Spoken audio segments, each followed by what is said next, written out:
Hello, everyone. Well, I hope you've been enjoying all the posts that I have been putting in my social media talking about the various elements of my book.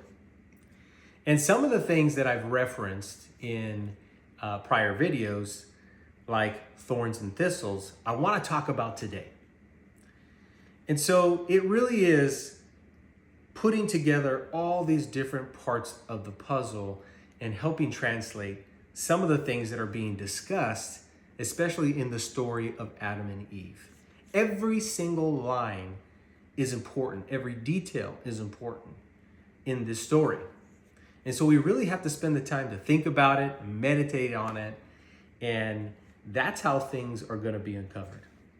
And so I want to talk eventually and get to Thorns and Thistles because mental health, physical health, those are all really important elements that I want for all of us to understand. And these things are discussed in the story of Adam and Eve. So just remember who's writing this story. The person who's writing this story is Moses. And Moses was well-versed in all of the knowledge and wisdom of the Egyptians. And as we all know, they had plenty of that.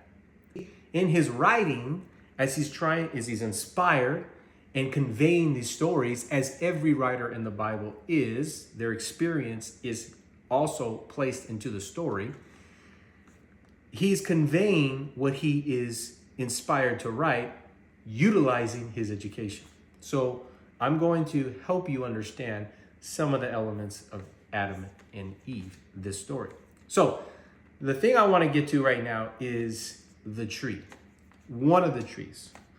So this first tree is the tree of the knowledge of the good and the bad. So the tree of the knowledge of the good and the bad is your subcortical nervous system. So everything, all of your sensory information that gets relayed up through the brainstem and eventually through your relay centers, which are your thalami. So it's producing for you fruit. It's giving you an understanding of everything that's happening around you. And that understanding gets placed through your thalami. Now, your thalami are your eyes. Each hemisphere of the brain has that eye. Now, you've probably seen the Egyptian eye, and how some of you understand that it's like symbolizes parts of the brain because it's outlined through parts of the brain. Well, I'm referencing these things again because this is Egyptian historical knowledge. So again, the tree of the good and the bad is your body. Your body is your body is your brain. It is the radar of your brain. It's producing fruit. What it is producing is being relayed through the eyes. So again, your eyes are here. This looks like an eye, right? Your eyes are here. And this part right here is supposed to be the brow, and you have your eye. So in this eye, they call it the relay center. So all of your sensory information flows through that to the cortex. Okay, so let's talk about what's happening here. So it's producing a fruit. It's giving you the knowledge, which is cognition. All your sensory information flowing through there is cognition. It's giving you an understanding of the good and the bad. And so here's the thing. Whenever something draws your attention, it's because your brain is a predictive machine. It's a supercomputer. So it sees something that you need to have an awareness of. And it predicts that you need to see it, acknowledge it, and focus on it. Now, when there is focus, your thalami close what they call thalamic gain. So it amplifies focus. So, sometimes if people are getting into a fight or they're hyper or something really is enticing them, and they're you'll be like, hey, hello, are you there? They're like hyper focused because the brain is predicting, hey, you need to see this. There's something special about it. It's either threat, pleasure, there's high reward, or again, you need to acknowledge it. And so your thalami close. And then if you take from the fruit of what the body is producing, so you're impulsive, and you take from it because you get focused, and there's a lot of other elements happening here. Dopamine are focusing you. So serotonin, which is a mood stabilizer, drops, and then dopamine escalates so that it's predicting, it's a metabolic regulator. It's causing you to apply effort. So when you see it, you focus on it, thalamic gain, your eyes closed, you focus, and then dopamine is driving you to give effort because your brain is predicting. And if you know it's wrong, but yet you still take from what the body is producing, we have a situation now. If it's the wrong thing, right? If it's not the right thing to do, you're probably going to feel some heart tension. It's not the right thing to do. You take from that, you do it. And now we have a situation where as soon as you do it, and then you sit back, you realize I shouldn't have done that. Your eyes open, your thalami open, and now you can perceive everything that's happening, and you just realized what you did. And because you realize what you did, a sense of shame, guilt, a lot of these things come on a person. Now, as soon as somebody goes into shame, there's a lot of things that happen. It can be painful. And you have endogenous opioids that start to bind together and cover the base, your HPA axis, which is your hypothalamus, pituitary, adrenal axis. Okay, it covers it, so it calms the pain, the emotional pain down. Or so just like when you go to the gym, you give it stress, the body stress, and then you have like these endogenous opioids, which is like a form of natural morphine that comes over that base. And so you cover that base, the loins of the brain. And what's interesting about that part as well is it also manages your hormones. So that part also can manage your ability to conceive, right? Because it's making your hormones now be out of fluctuation, out of balance. So when stress comes, that's why they say, are you stressed out? That's why a doctor will ask you, if you're having challenges with conceiving, are you stressed? What's going on? Because this could be changing your hormones. So again, you have these endogenous opioids that are sewn together over the base of the HPA axis. Okay, and now we have this situation where we have shame. Now there's a lot of meta-analysis that talks about how shame is different from guilt. Shame causes people to be in isolation. And it also causes pain, and it causes people to react aggressively towards other people. Now, shame is the thing that we're discussing in the story of Adam and Eve. And there's a lot of meta-analysis that actually validate everything that's being discussed in this story. So now you went into shame, right? You feel this fluctuation now in yourself. You've hidden yourself away. You've tried to suppress this emotion, so you're hiding in the trees. You're suppressing it. You're separating yourself. You're disconnected now, okay? And then you have something where you're separated from the right. So you can see Adam, the left hemisphere of the brain, which we will learn later on. Your left hemisphere of the brain is now saying, it wasn't me, it was my body, the signals from my right hemisphere of the brain who gave it to me, and I did what was being given to me, and I executed on it. Any neurologist will tell you that the left hemisphere of the brain is execution, and the right hemisphere is self-awareness. So the left hemisphere applied, executed what was happening, what was being drawn to it, fed to it from the body. And so now we've got shame, we've got guilt, we've got all these things happening internally. And so you'll know that God says, hey, because you did this and you listened to your wife, the right hemisphere of the brain, you cursed is the ground, so the body, right? And because you did this, it will sprout thorns and thistles for you. Now, we're going to get to thorns and thistles. Thorns and thistles are viruses, okay? So viruses, you know, a thorn is circular. So a spherical virus is circular. It has all these little spikes, right? And then it injects and destroys or converts a cell and makes it viral, etc. A lot of us understand that. So just like the Apostle Paul had a thorn in his flesh, his body, and he was afflicted, again, it is a virus. So if you know something about people who have suppressed traumas, you can find some people who are sick all the time. So it's reducing their immunology. They're more susceptible to getting sick all the time because the stress is adjusting, again, fluctuating their hormones. It's putting the body in a constant state of fight or flight, and those things cause a reduced immune system.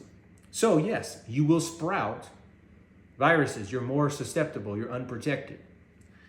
And then thistles. Now, I think the thorn is easier to imagine because it's circular and it has spikes and everything. So it makes sense, right? Spherical virus.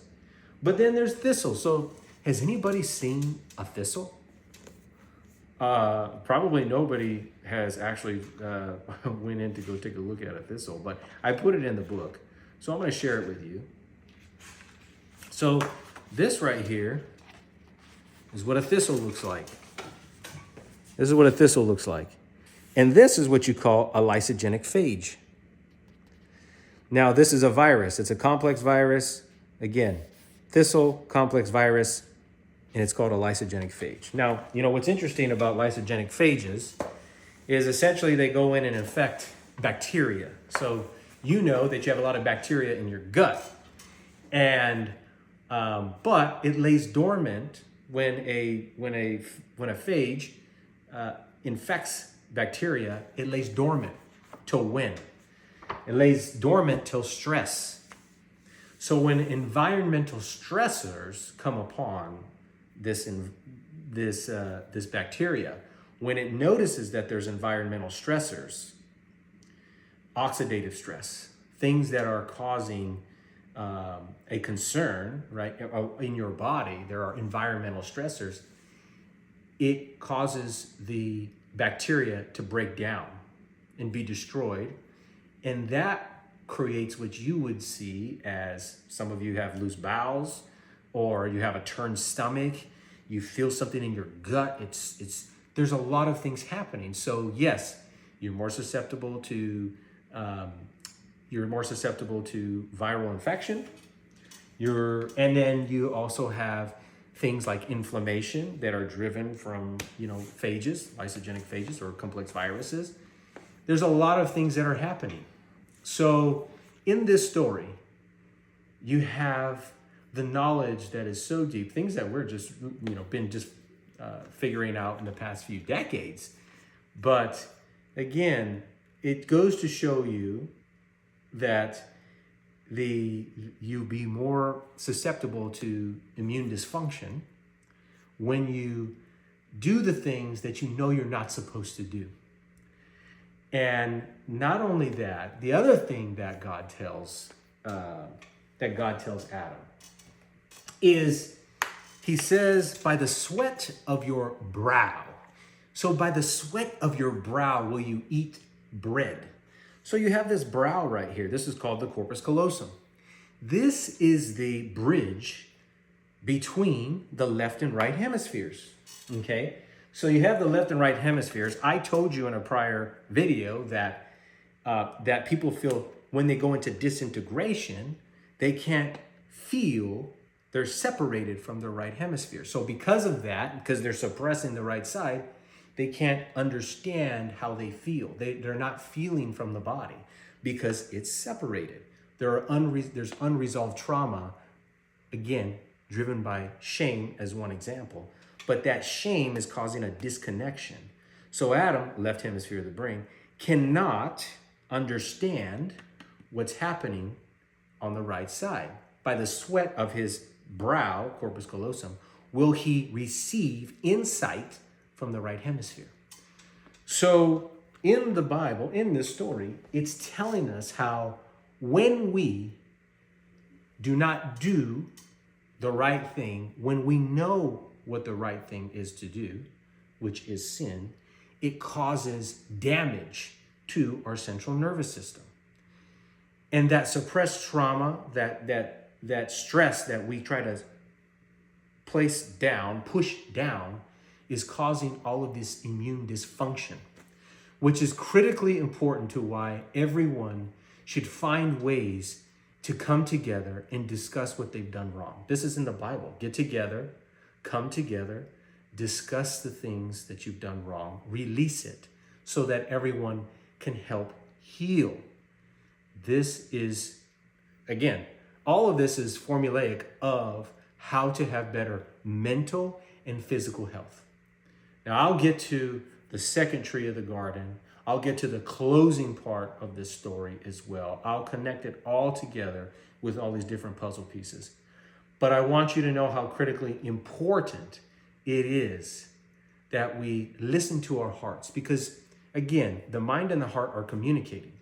So when you're thinking about something and it's the wrong thing, you might feel your heart tense up. It's probably not the right thing to do. But as the prophet David says, the heart rejoices in the law, which basically means that, your heart flutters when you're doing something really beautiful, when you're taking care of somebody, when you're being loving, your heart's fluttering because it rejoices in when we do good things. So just again, remember, these are the things that are causing us to be sick, our reduced immunology. And I want everybody to have great mental health, great physical health. And so listen to your heart. Okay? Listen to your heart. Because eventually, God's going to walk in the garden. God's going to walk in the garden when it is breezy and cool in the day.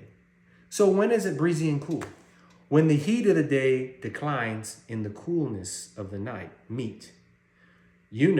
Especially if you live in the middle of the country, when hot and cold meet, it causes all of the wind, right? It causes a ton of various weather elements, but then it gets windy. It gets breezy and cool.